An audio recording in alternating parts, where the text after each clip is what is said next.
What's going on, everyone? It's LJ, and it's time for a Metal Mayhem Cassette Update!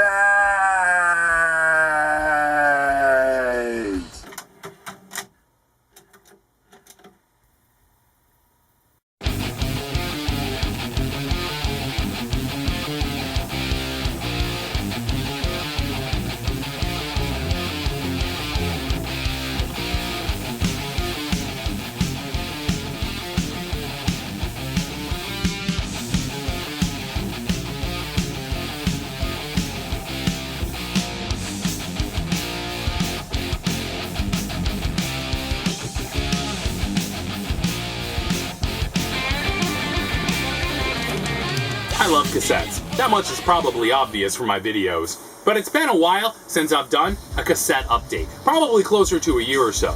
Now, if you caught my last video, you'll know that fellow YouTuber EJD715, that's Eric, and Scott Waters sent along some cassettes. And there's a couple stacks here that I've found over the last year or so.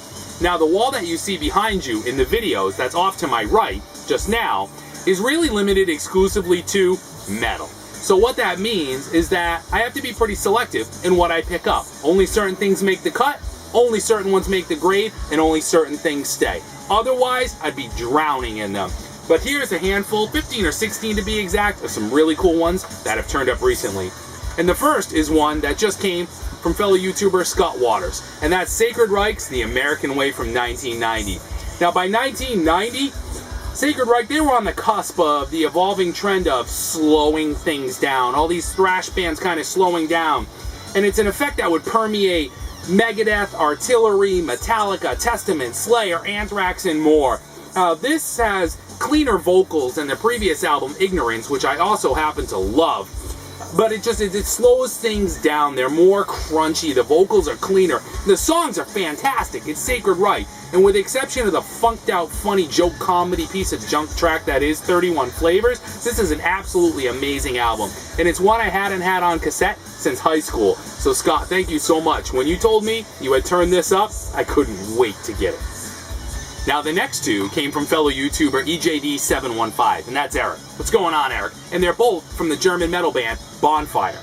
This is their second album, and it's got, Bonfire at this point had a huge Scorpions, almost kind of meets Striper sound. And this album has Fifth Angel's drummer on it, if you're familiar with Fifth Angel. It's an absolutely fantastic period album if you really dig the Scorpions from around that point.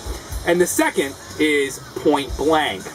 Point Blank is from 1989. It's their third album. Completely different band. New guitar player, new drummer, a shift to total hair metal, and aimed directly at MTV. This is a lot like trash era Alice Cooper with that track Poison. It just aimed straight at the heart of Headbangers Ball, aimed straight at MTV acceptance. The Scorpions influence that permeated the previous release is just completely gone. Both fantastic albums. Eric, thank you. Next up from 1985 is Exodus's thrash classic debut, Bonded by Blood. Like many of these albums, I have this on vinyl as well, and this is the dual guitar attack of Holt and Hanul, drawing their swords and just slicing your throat. An absolutely amazing thrash classic. This album was recorded before and unquestionably inspired another band by the name of Slayer to record Rain and Blood. I love Rain and Blood. Without Bonded by Blood, you may never have seen it. An absolutely brilliant, brilliant record. Now from 1983, we have the final Misfits release with Glenn Danzig, Earth AD. This is fast and it's ripping. This album was produced like absolute crap, but it's catchy, it's tight, and it's amazing. I discovered the Misfits in reverse. I already loved Glenn Danzig's voice. I actually caught Danzig first. And then after hearing Danzig, I kind of went backwards into Sam Hain, which was Danzig's band before Danzig, which really was Danzig but wasn't called Danzig. They were called Sam Hain. Follow that? And then from there I went backwards into the Misfits, because I was never a big punk fan. But regardless, I was already pretty much in love with Glenn Danzig's vocals at this point, so it was a surefire shot I was gonna love Earth AD. Like I said, it's produced like absolute crap, but they're tight, catchy, quick, aggressive punk songs. Horror punk with Glenn Danzig singing them, so what's not to love? Fantastic tape. Next up, we have the only cassette that I was missing from this band, and that's Badlands, released from 1991, Voodoo Highway. searing Zeppelin meets Deep Purple inspired badass rock and roll from Jake E. Lee and Company. Jake coming from Aussie. This has a new drummer since Eric Singer had departed, and it's their final proper and an insanely good album. It has an absolutely wild cover of James Taylor's Fire and Rain of all songs, but it works. I am not a fan of that James Taylor track or James Taylor in general. Sorry, that shouldn't be a big surprise, but somehow it just works here. And it's an absolutely fantastic album. Now, the next two came from Scott Waters, and he was insistent that I listen to this band. You're gonna love them. I had never heard of them. And it's Toxik. And the first one is their first LP from 1988, World Circus. Technical speed, thrash metal, wailing vocals, outstanding shredding, Mike Howe era metal church, prime Anthrax, or like early Flotsam and Jetsam. It has an Ed Repka cover, and Ed had done paintings and covers for like Megadeth and Death and 100 other bands. This instantly just became my favorite new thrash album. I couldn't play this enough. I can't believe I had missed them all these years. And Scott, thank you for sending this to me. Absolutely amazing album. Now next is the follow-up, and that is 1989's Think This from Toxik. I couldn't wait to check this out. On the back, I'm loving that one so much. But as can be the case sometimes with tapes, I set it in to rewind it, and as soon as it hit the end, no good. Broken. So we'll have to keep our eyes open for another one, but that's just part of the fun with tapes. You never can tell. Next up is the 1990 release from Chastain. Now, Leather Leone as a vocalist is great, but the lineup changes and the dark plotting groove in this album takes some time to adjust to. It's a Crimson Idol kind of type outing, you know, from Wasp, how that album was a little different. Repeated listens definitely proved to be worthy and kind of warmed me up to it. There is a cover on here of Barracuda, which it wasn't all that interesting. It was kind of predictable. You know, if you have a female power vocal, you choose a female power vocal song to cover. In this case, it didn't work all that great, but still a really, really good album and one that I was happy to add to the Chastain collection.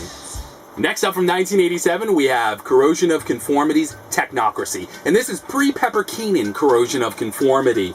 It's still a noisy punk band at this point. All of my friends in high school that dug DRI carried a copy of this in their jacket. It's got great production, and of course, for those of us that know Corrosion of Conformity from what they would go on to with releases like Blind, obviously there was already huge changes afoot when Pepper Keenan would join the band, and it's that later period of them that I tend to like a little bit more, but this was still a fantastic pickup, and one I was super happy to add to the collection.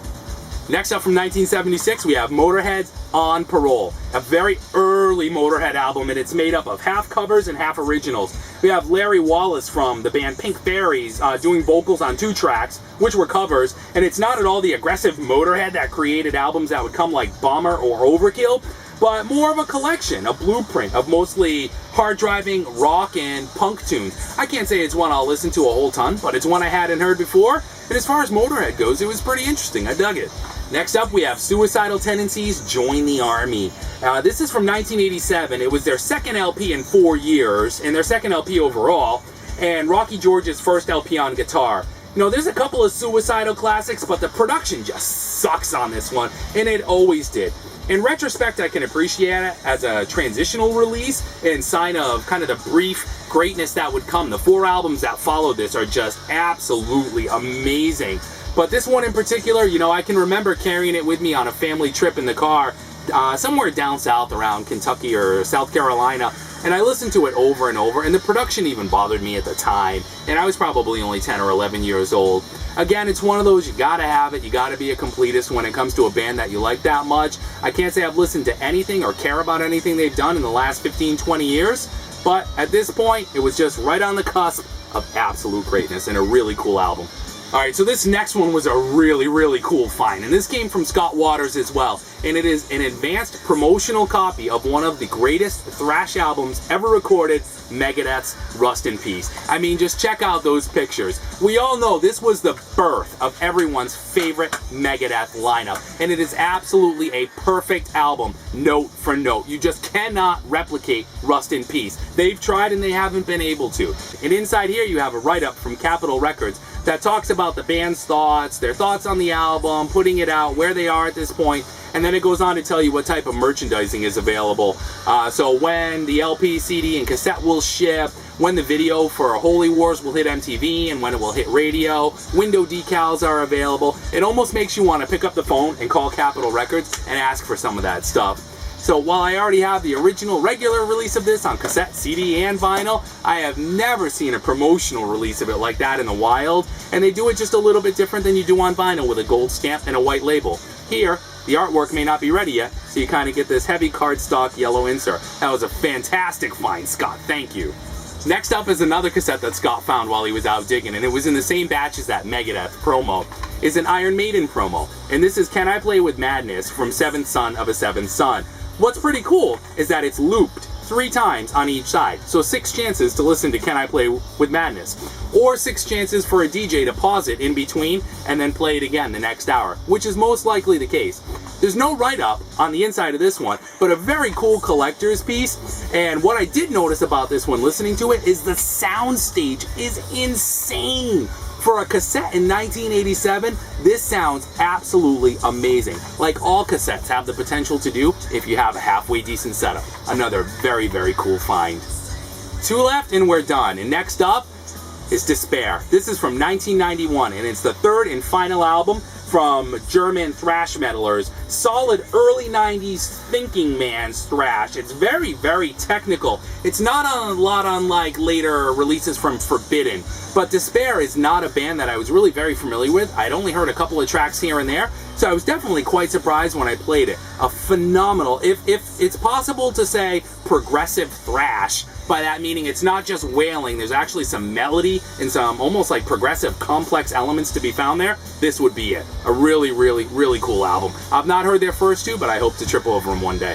Next up from 1991 is the sophomore release from Bang Tango. Funked out pop hair metal, very lightweight stuff, big huge production, but a scattered release. Bang Tango's first album, Psycho Cafe, was absolutely fantastic. I loved it. But by the time they got here in 1991, the end was there. There was no more gas left in the tank, and I think they knew it. They had a live album either just before or just after this, which I have on vinyl as well, called Live Injection. And that one's fantastic as well. This one isn't all that bad. Again, just as far as metal goes, it really walks kind of that sugary, lightweight pop edge. And that's it for this cassette update. Thanks everyone for checking this out. Feel free to leave a comment below if you have one, and I'll see you in the next update. Later. Next up from 1987, we have